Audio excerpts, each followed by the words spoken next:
কুমিল্লার মুরাদনগর এলাকায় বসতঘরের দরজা ভেঙে হিন্দু সম্প্রদায়ের এক নারীকে ধর্ষণের ঘটনায় দেশজুড়ে তোলপাড় শুরু হয়েছে।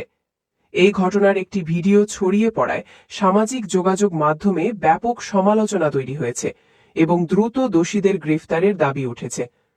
এই ঘটনায় ওই ভুক্তভোগী নারী নিজে বাদী হয়ে মুরাদনগর থানায় অভিযুক্ত ফজর আলীকে আসামি করে একটি ধর্ষণ মামলা করেছেন। বৃহস্পতিবার দিবাগত রাতে মুরাদনগর উপজেলার রামচন্দ্রপুর দক্ষিণ ইউনিয়নের বাহেরচর পাঁচকিত্তা গ্রামে এই ঘটনা ঘটে। অভিযুক্ত ফজর আলী বাহেরচর পাঁচকিত্তা গ্রামের পূর্বপাড়ার শহীদ মিয়ার ছেলে। পুলিশ বলছে অভিযুক্তকে গ্রেফতারের চেষ্টা চলছে।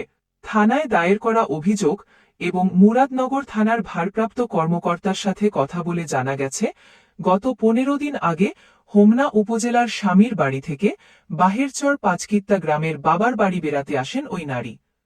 গত 26 জুন বৃহস্পতিবার রাত আনুমানিক 11টা থেকে 12টার মধ্যে ওই নারীর বাবা মা বাড়ির বাইরে গেলে অভিযুক্ত ফজর আলী ভুক্তভোগীর বাড়িতে গিয়ে বাইরে দাঁড়িয়ে ঘরের দরজা খুলতে বলে।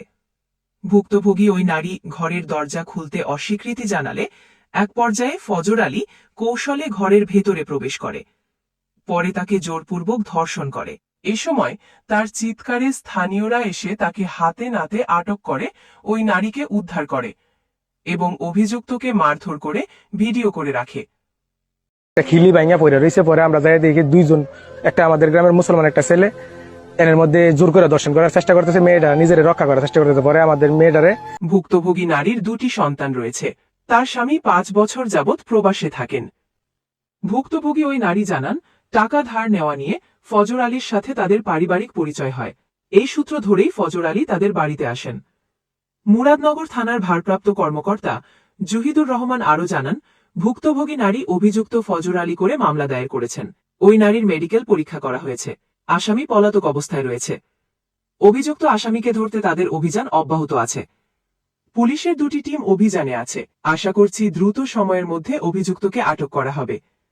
তিনি বলেন, এই ঘটনাটি যারা ভিডিও করে ছেড়ে দিয়েছে তাদেরকেও আইনের আওতায় আনা হবে। এমন ঘটনা কিছুতেই মেনে নেওয়া যায় না।